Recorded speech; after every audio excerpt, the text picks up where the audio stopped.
तो आरभ्य नंदस्य ब्रज सर्वै, न केवल मनुष्य, not only the human being, पूरा प्लेनेट, पूरा यही लोक और दूसरे भी जहां जहां लोक हो सकते हैं, लोका समस्ता सुखनो भवन्तु।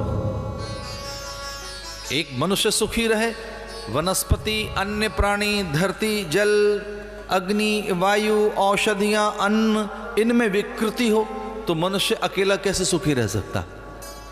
बस एक आदमी सुखी रहे, हम मनुष्य सुखी रहे, बस अन्य प्राणी सुखी न रहे, अन्य प्राणियों में संतुलन न रहे, उनके लिए उनके हित की चिंता न करें, उन्हें उचित अवसर न मिले।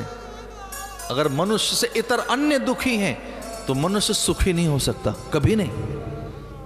लोका समस्ता सुखिनो भवन्तु, लोका समस्ता, ऑल प्लैनेट, ऑल जितने अन्य ग्रह हैं, अन्य जितने भी जहां जीव हैं, अन्य जहां से ऊर्जा ओज आ रहा है, प्राण आ रहे हैं, जीवन आ रहा है।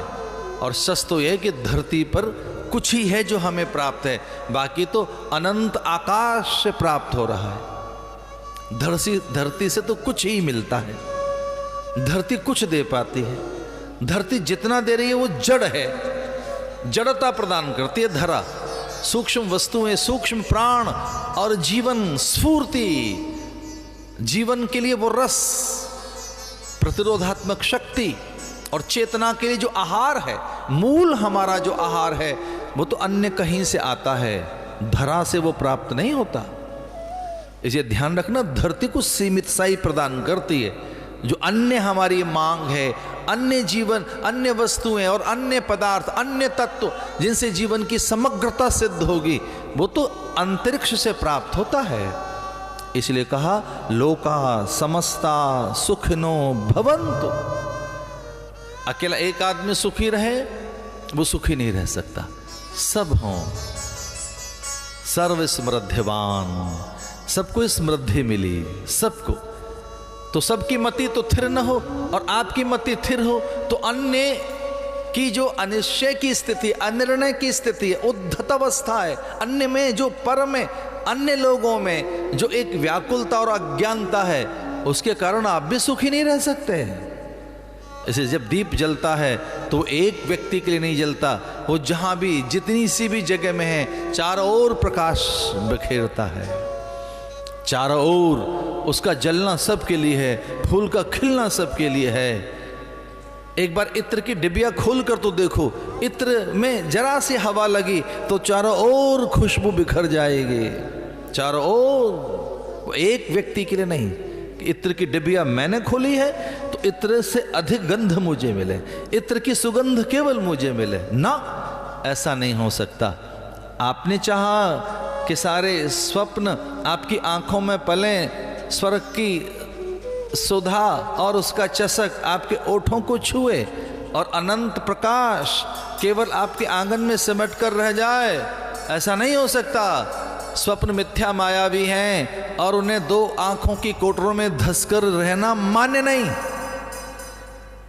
अरे स्वप्न तो अनंत हैं, उन सपनों को कैद करोगे? मीठे स्वप्न केवल ही आपकी आंखों में आए, केवल आपकी आंखों में सारे मीठे सपने आप देखेंगे, कोई और ना देखे। तो सारे मीठे मीठे स्वप्न, दिवा स्वप्न मेरी आंखों में पलें, वह चषक सुराही स्वर्ग की जिसमें स्वाभाविक पेय स्वर्ग का सुधा जिसे अमृत कहते हैं, वो प्याली मेरे केवल ओठों को छुए और प्रकाश, अपरिमित अनंत प्रकाश मेरे आंगन में घिरे, ऐसा नहीं हो सकता। प्रकाश अनंत है और उसे दीवारों में धंस कर रहना मान्य नहीं। स्वर्ग तो सबके लिए है और उसका चषक जिसमें अमृत है सबके लिए है, कुछ ओठों तक सिमटना उसे स्वीकार नहीं। और चलो ऐसा भी हो सकता है कि सारे सपने आपकी आंखों में ही पलें, मीठे मीठे सच्चे और हितकर सपने, पर उन्हीं आंखों में सपने कैद होना चाहते हैं जो आंखें सबके सुख के लिए सपना देखती हैं। वो सपने वहां कैद होकर रहना चाहते हैं जो आंखें सबके लिए सपना देखती हैं। स्वर्ग की सुराही भी उन्हीं होठों की ओर आती है जो होठ ना कह दें कि पहले सबके पास जाए ये सुराही, अंत में बूंद मुझे मिले। और जिस प्रकाश की आप बात कहते हैं कि वो केवल आपके आंगन में घिर जाए, तो प्रकाश भी आपके आंगन में आने को तैयार है, पर शर्त यह है कि वह दीवारें न हों, और केवल दीवारें हैं तो प्रकाश नहीं आएगा। इसे बहुत सुंदर से एक बात मुझे याद आती है कि आओ मिलकर गिराएं बीच की दीवारें, देखना हमारा आंगन कई गुना हो जाएगा।